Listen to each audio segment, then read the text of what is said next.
Oh, hey there. This is a bit of a different view, isn't it? I'm sat downstairs because I had to do some filming for a new dance teaching job that I have, and I was like, you know what, while the camera's set up, while I'm looking halfway presentable, it's time for a ramble. I have absolutely no plan for this video, but I do have a lot to say and a lot of opinions on this topic. So we're just going to go, and you guys just have to try your best to follow along. Oh my gosh, I'm literally foaming at the mouth with excitement. Let's start with some context. Back in 2020, so like basically this time 5 years ago, I was told that I have atypical anorexia. For those of you who don't know, atypical anorexia is the diagnosis that they give to anorexia sufferers when they are deemed not skinny enough. Yeah, I know. Just even saying that out loud, I'm like, that poses some issues in my brain, but obviously the doctors who came up with this label didn't think that that would cause the sufferer that they're telling isn't skinny enough any harm. I'm like, I don't get it. I don't understand it as a diagnosis. Obviously anorexia runs so much deeper than just the desire to be thin, but that's how we perceive anorexia sufferers. Like, we see them as people with an extreme, compulsive, unhealthy desire to lose weight, to be thin. And to tell one of those sufferers that they are atypical, or that they haven't qualified for full-blown anorexia because they're not skinny enough, it's like telling them that they've failed, or at least that's how I interpreted it. When I was told this, I was like, oh, okay. I know for a fact that I've literally got it written down in a journal at the time that I felt like I'd failed at anorexia.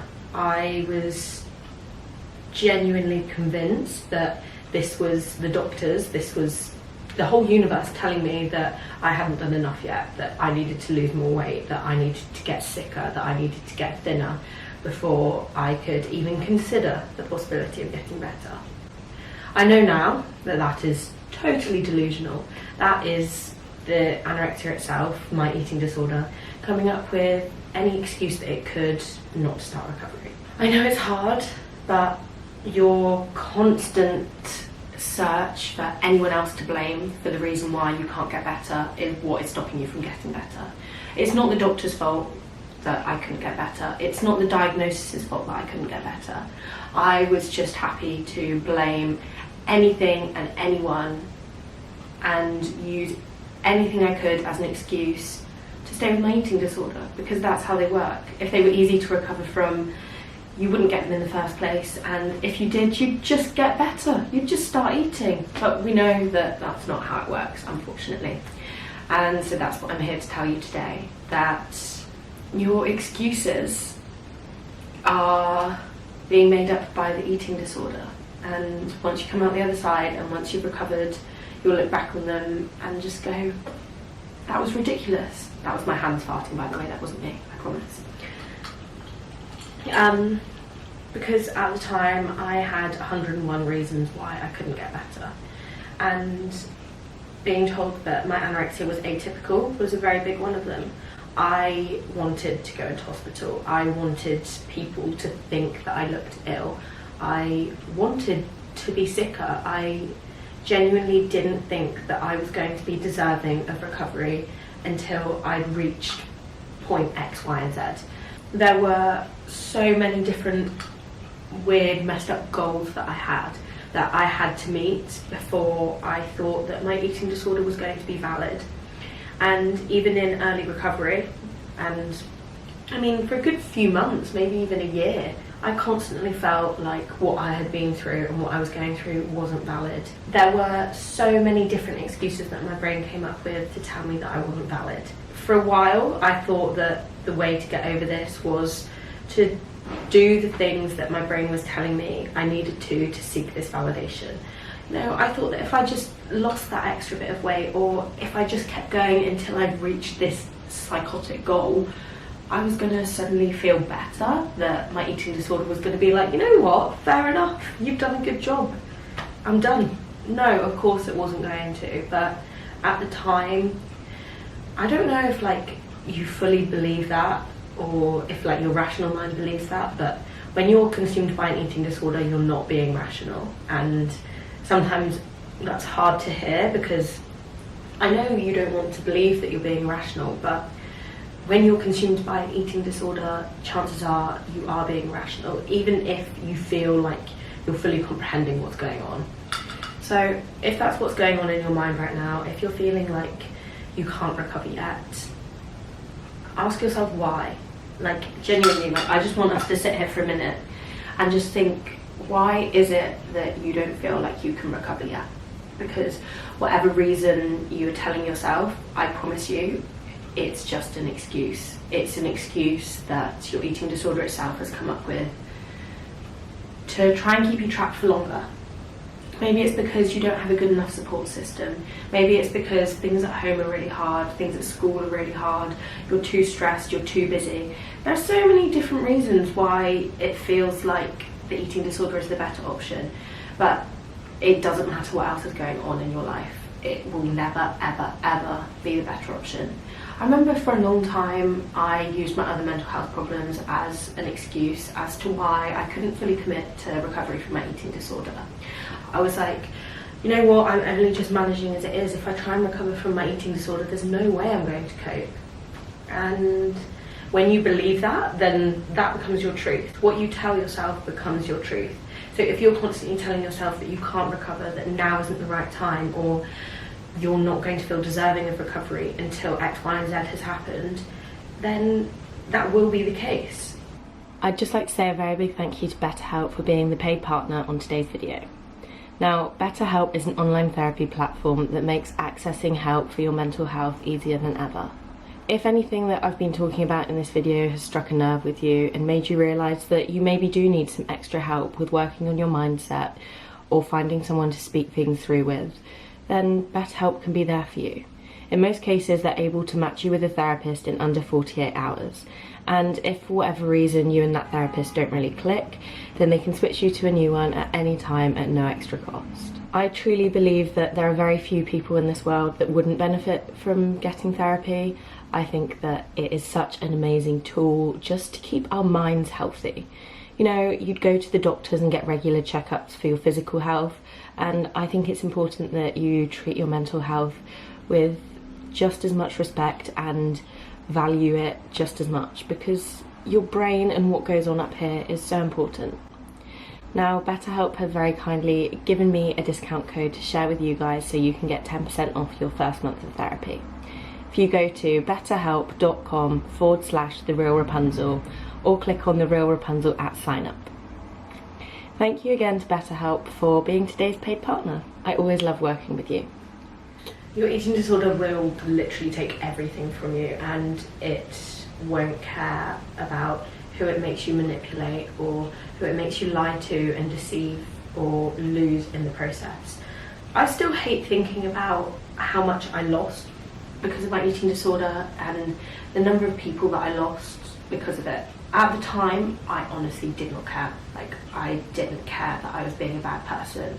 Like, I guess the part of me that was still me was aware that I was being a bad person, but I genuinely saw myself and I saw my eating disorder as the most important things in my world, and I was going to do whatever I could to prioritise those things. The rise of talking about eating disorders and recovery on social media, whilst it has been amazing for so many people, and for me in particular, like, without being dramatic, social media and having this platform and having you guys has literally saved my life. Like, I would not be able to have done it without you. Genuinely, like, I'm not just saying that, like, you guys have single-handedly saved me.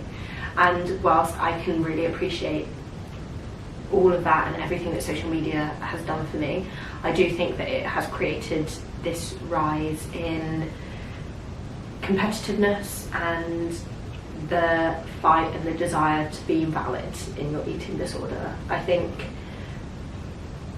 people are constantly trying to prove how sick they were or show how far they've come in a way that actually just emphasises how bad things once were. And I totally get that you want to, like, celebrate your own wins and you want to be able to show the world, look, this is how shit things were and this is how good they are now.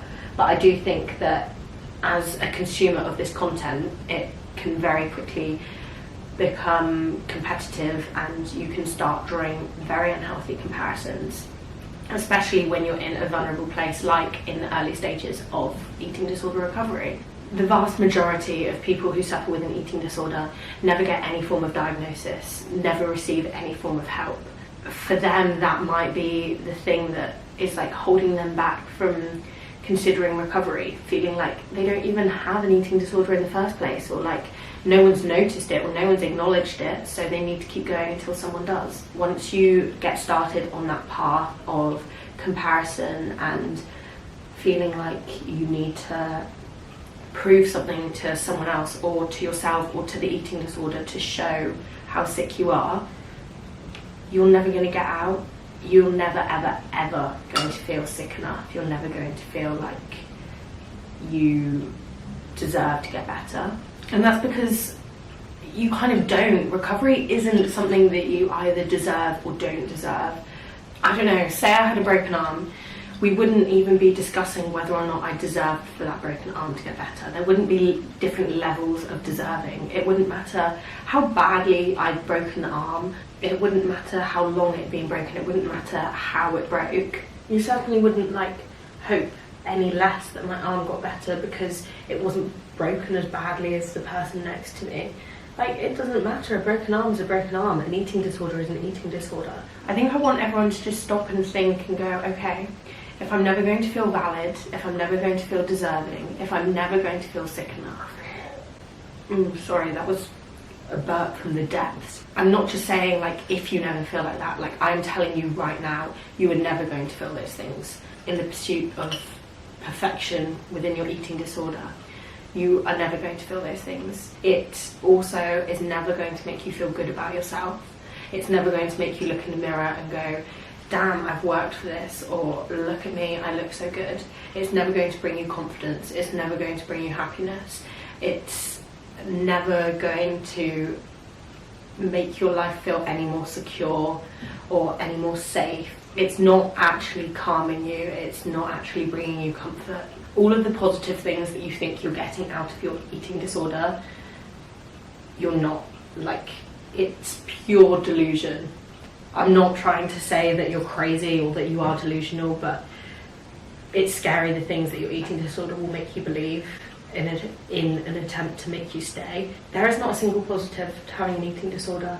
There is not one singular thing. If you can come up with one, then I would love to hear it, because like I genuinely, as someone who's had an eating disorder and since fully recovered, I cannot look back and tell you one singular thing that my eating disorder gave me that I now don't have.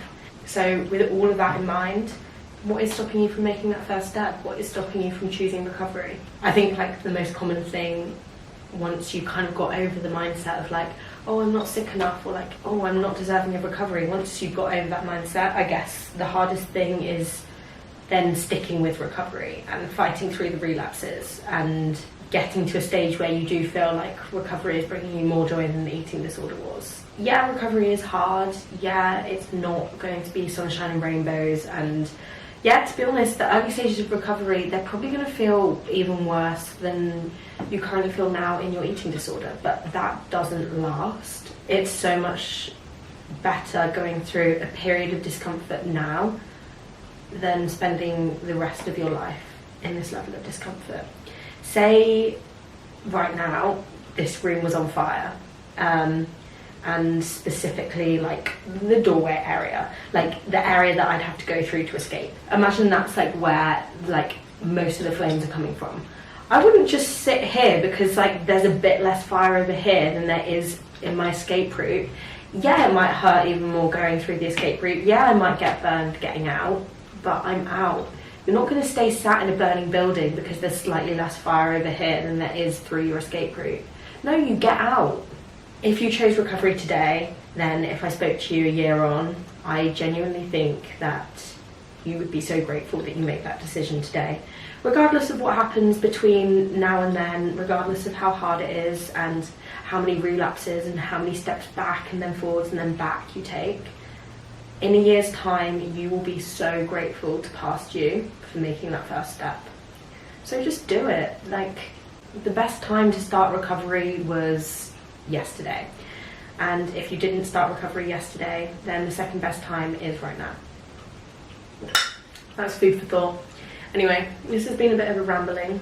I hope it's given you some stuff to think about, and I'd love to hear your opinion on the atypical anorexia diagnosis and the more recent pursuit of being valid, or the pursuit of being sick enough. And I would love to hear what the main thing is that holds you back from recovery, or makes you feel like recovery maybe isn't possible for you.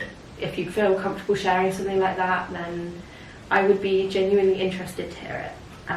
All of your comments, I appreciate them so much, and it means a lot to me that some of you are comfortable sharing your own lived experiences with me, because it's not always easy to do.